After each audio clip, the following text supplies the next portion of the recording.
Good day, sir. I am Cherry Ann P. Mara, J2B. Rule number 18. Responsibilities between vessels except where Rule 9 and Rule 10 and Rule 13 otherwise required. A vessel power-driven underway shall keep out of the way of a vessel not under command. A vessel restricted in her ability to maneuver. A vessel engaged in fishing, sailing vessels. A sailing vessels underway shall keep out of the way of a vessels not under command. A vessels restricted in her ability to maneuver. A vessels engage fishing. A vessels engage fishing when underway shall so far as possible keep out of the way of a vessels not under command. A vessels restricted in her ability to maneuver. Any vessels other than a vessels not under command or a vessels restricted in her ability to maneuver shall, if the circumstances of the case admit, avoid impeding the safe passage of a vessels constrained by her draft exhibiting the signals in Rule 28. A vessel constrained by her draft shall navigate with particular caution, having full regards to her special condition. A seaplane on the water shall in the general keep well clear of a vessels and avoid impeding their navigation. In circumstances, however, where risk of collision exists, she shall comply with the rules of this part. A weak craft shall, when taking off, landing and in flight near the surface, keep well clear of all other vessels and avoid impeding their navigation. A weak craft operating on the water surface shall comply with the rule of this part as a power-driven vessels. Rule number 19. Conduct of vessels in restricted visibility. This rule applies to vessels not in a sight on the another when navigating in near of the area of restricted visibility. Every vessel shall proceed at a safe speed adapted to the prevailing circumstances and condition of the restricted visibility. A power-driven vessel shall have her engine ready for immediate maneuver. Every vessel shall have due regard to the prevailing circumstances and condition of the restricted visibility when complying with the rules of Section 1 of this part. A vessel which detects by radar alone the presence of another vessel shall determine if a close quarters situation is developing and or risk of collision exists. If so, she shall take avoiding action in a ample time avoided that when action consists of the alteration of course, so far as possible the following shall be avoided.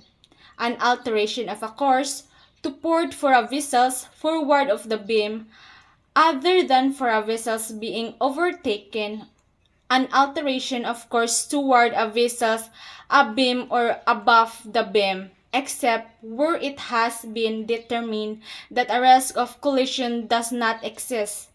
Every vessel which hears apparently forward of the beam the fog signal of another vessel or which cannot avoid a close quarters situation with another vessel forward of her beam shall reduce her speed to the minimum of which shall keep or course. She shall, if necessary, take all her way of the any event, navigate while extreme caution under danger of collision is over. Rule number 20. Application. Rule in this part shall be complied with in all weathers. These rules concern light shall be complied with from sunset or to sunrise, and during such times no other light shall be exhibit, except such light as cannot be mistaken for the light specified in this rule or do not impair their visibility of distinct character of interfere with the keeping of a proper lookout. The lights provided by this rule shall is carried also be exhibited from sunrise to sunlight is restricted visibility and may by exhibit in other circumstances when the deemed necessary.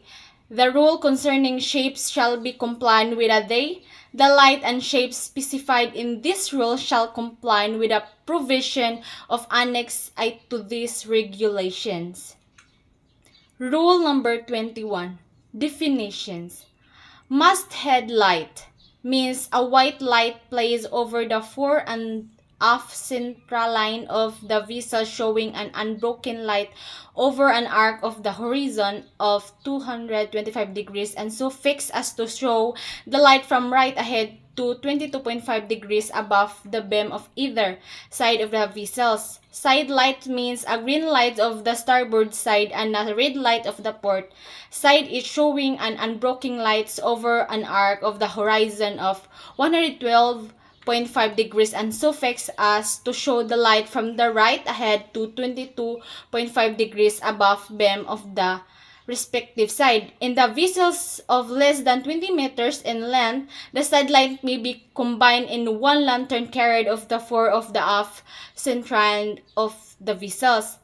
Stern light means a white light placed nearly applicable of the stern, showing an unbroken line over arc of horizon of 135 degrees and so fixed as to show the lights 67.5 degrees from right of the each side of the vessels.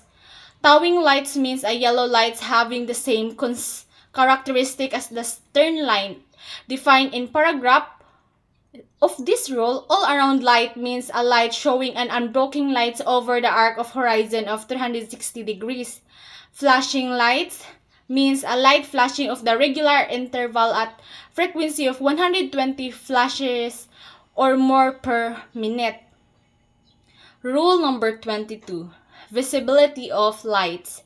The lights prescribed in this rule shall have an intensity as specific in Section 8 of Annex I to these regulations so as to visible at the following minimum ranges. In vessels of 50 meters or more in the length, a masthead light 6 miles, a side light 3 miles, a stern light 3 miles, a tower light 3 miles, a white, red, green, or yellow all-around light 3 miles. In vessels of 12 meters of more in light length but less than 50 meters in length, a masthead light 5 miles except the where the light of the vessels less than 20 meters 3 miles, a side line 2 miles, a stern line 2 miles, a towing lines 2 miles, a white, red, green, or yellow all-around light 2 miles. In vessels of less than 12 meters in length, a masthead length 2 miles, a side line 1 miles, a stern line 2 miles, a towing lines 2 miles, a white, red, green, or yellow all-around light 2 miles.